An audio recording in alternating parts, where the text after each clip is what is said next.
આજે મોઢ વણિક નહીં પણ સમગ્ર વણિક સમાજ એની અંદર નવનાથ આવી જાય. નવનાથમાં મોઢ વણિક આવી જાય પણ નવનાથ પૈકીનું આ આયોજન છે.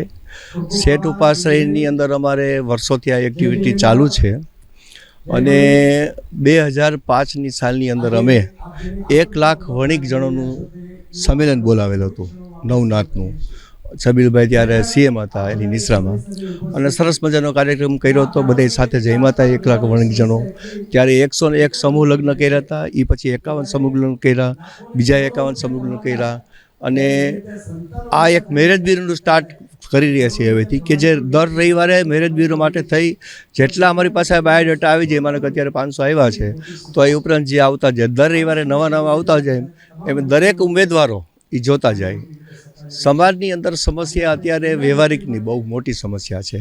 પહેલાં મહાજનો હતા બધું સંભાળતા વડીલો કે ભાઈ એકબીજાને ખ્યાલ જ હતું. હવે એ યુગ રહ્યો નથી પણ આ વર્તમાન યુગની અંદર આ બહુ ખરેખર ઉપયોગી વસ્તુ છે અને અમે હમણાં વડીલો માટેનો સમૂહ મહિનો કર્યો હતો ત્યારે ઓન ધ સ્પોટ 15 યુગલે ત્યારે બધું નક્કી કરી લીધું.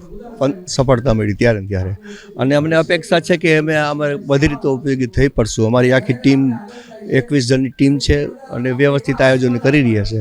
દર રવિવારે નવનાથના ઓપન ફોર ઓલ અમે રાખી છીએ અને આખી વેબસાઇટ એનું હમણાં ઓપનિંગ થશે. અમારે 15 દિવસની અંદર એનો કાર્યક્રમ રાખશું. વેબસાઇટ ઓપન કરી એટલે લોકોને ઘેરે બેઠા બધું મળી જાય. ઉમેદવારોને અમેરિકા બેઠા છે તો એ મળી જાય, અમદાવાદ બેઠા છે તો એ મળી જાય, મોવીમાં બેઠા તો એ મળી જાય. આ અમારું આયોજન છે. આજે લગભગ 350ની આસપાસ આવજે. અમારા 300 તો બુકિંગ હતા, 291 ને ઓન ધ સ્પોટ બધા આવે છે, બધાને જોડી દીધા છે એટલે દરેકને મેં બેનિફિટ આપ્યો છે.